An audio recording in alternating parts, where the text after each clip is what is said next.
राधायच्च कृष्णो रसाब्धैर्देहश्चैकक्रीडनार्थद्विधाभूत।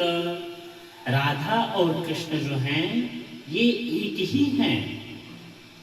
जो कृष्ण तत्व है या राधा तत्व है या प्रिया प्रियतम का जो तत्व है वो एक ही है, कोई विलग नहीं है। येयम राधा यच्च कृष्णो रसाब्धे देहश्चैक क्रीडनार्थद्विधाभूत। कोई अलग नहीं है। क्रीड़ा करने के लिए भगवान एक दूसरे से एक से दो हुए, क्रीड़ा करने के लिए, रास करने के लिए, विनोद करने के लिए। येयम राधा यच्च कृष्णो रसाब्धे देहश्चैक क्रीडनार्थद्विधाभूत। कोई अलग नहीं है, एक से दो एक ही हैं। अक्सर लोग कहते हैं कि नहीं ऐसा नहीं है, राधा कृष्ण दो हैं, ये हैं वो हैं, इस तरह की हजार बातें हैं। लेकिन रास पंचाध्यायी के तत्व को समझ पाना ये सबके बस की बात नहीं है। हमारे पूज्यपाद गुरुदेव कहते थे, धर्म सम्राट करपात्री जी महाराज, कि कई ऐसे विद्वानों ने कहा कि भागवत से रास पंचाध्यायी को निकाल देना चाहिए। तो उन्होंने कहा था ये उसी तरह है कि शरीर से प्राण को निकाल लेना। इतनी महिमा है रास पंचाध्यायी की।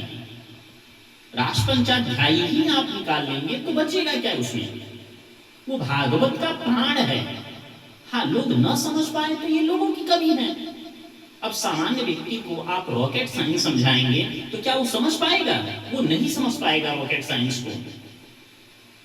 उसके लिए पढ़ना पड़ेगा, उस तत्व में आना पड़ेगा, जानना पड़ेगा, समझना पड़ेगा कि क्या वो विषय है, क्या वस्तु है।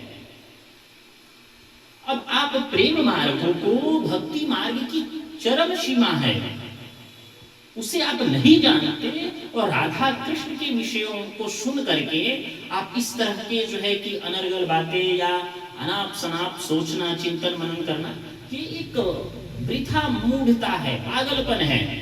राधा और कृष्ण का जो तत्व है वो एक विशुद्ध प्रेम है, एक विशुद्ध प्रेम है। साधारण व्यक्ति नहीं समझ सकता उसको। तीन मार्ग हैं, ज्ञान, भक्ति, कर्म। तो भक्ति की जो उच्चतर सीमा है वो है प्रेम की प्राप्ति। तो इसलिए रास पंचाध्यायी को सभी लोग समझ पाए या जान पाए बहुत मुश्किल है।